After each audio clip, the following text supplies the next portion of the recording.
आगे हमारा root system. The parts of the plants that grows under the ground is called the root system. Plant का वो part जो क्या होता है ग्राउंड के अंदर होता है उसे हम रूट सिस्टम कहते हैं। It always grows towards the gravity and moisture. ये क्या होता है, हमेशा जो इसकी ग्रोथ होती है वो किस डायरेक्शन में होती है, ग्रेविटी के डायरेक्शन में। आपको पता है बच्चों, जो हमारा अर्थ होता है ना, एक फोर्स लगाता है जिसे हम ग्रेविटेशनल फोर्स कहते हैं। इस फोर्स में क्या होता है कि वो हर वो चीज़ जो अपनी तरफ, हर चीज़ को क्या करता है, अपनी तरफ खींचता है, तो उसे हम कहते हैं ग्रेविटेशनल फोर्स। तो जो जड़ें होती है वो क्या होती है, उसी फोर्स की तरफ अट्रैक्ट होती है, तो वो हमेशा ज़मीन के नीचे वाले पार्ट्स में ग्रोथ करती है, ठीक है, निचले हिस्से में जाती है। एंड मॉइस्चर, और जहाँ भी मॉइस्चर मिलेगा उधर उसकी ग्रोथ होगी। And away from the light, और ये हमेशा इस opposite direction of light, light के अपोजिट डायरेक्शन में क्या करती है, ग्रोथ करती है।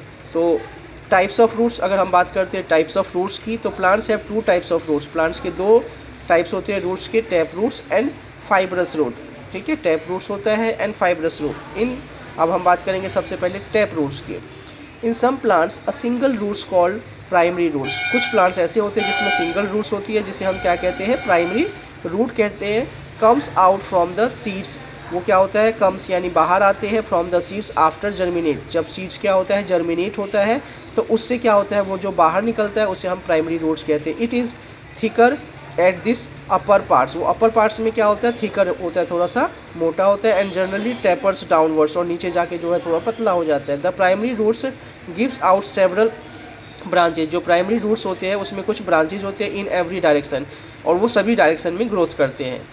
These smaller branches are called the lateral और secondary roots। और ये जो smaller branches होते हैं उन्हीं को हम क्या कहते हैं, lateral और secondary roots कहते हैं। This type of roots is called the tap roots। और इसे हम क्या कहते हैं, इस तरह के जितने भी roots होते हैं उनको tap roots कहते हैं।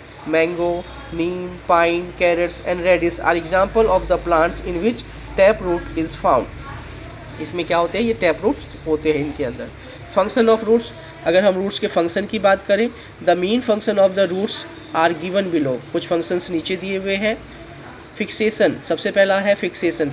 Roots spread out into the soil, जो रूट्स होता है वो spread out into the soil, soil में स्प्रेड यानी फैलता है। And hold the plants firmly, और ये प्लांट्स को मजबूती से जो है वो क्या है, खड़े होने में हेल्प करता है to the ground. This hold the plants firmly to the ground. This prevents the plants from being pulled out easily to blown away by the winds। इस तरीके से ये जो हवा के साथ जो है आसानी से जो है पुल्ड आउट नहीं होते हैं, क्योंकि ये फिक्सेस इस सॉइल के अंदर बिल्कुल फिक्स हो जाते हैं। नेक्स्ट है एब्जॉर्प्शन। एब्जॉर्प्शन का मतलब होता है सोखना। रूट्स एब्जॉर्ब, एब्जॉर्ब यानी सोख जाता है water and minerals from the soil. Soil के अंदर जो वाटर और मिनरल्स होते हैं उसको एब्जॉर्ब करते हैं and pass them to the stem, और उसको फिर आगे स्टेम के अंदर पास कर देते हैं। The plants uses water and minerals to make food. और ये जो वाटर और मिनरल्स होते हैं उनका यूज़ किस लिए करते हैं प्लांट्स, अपना फूड बनाने के लिए और भोजन बनाने के लिए।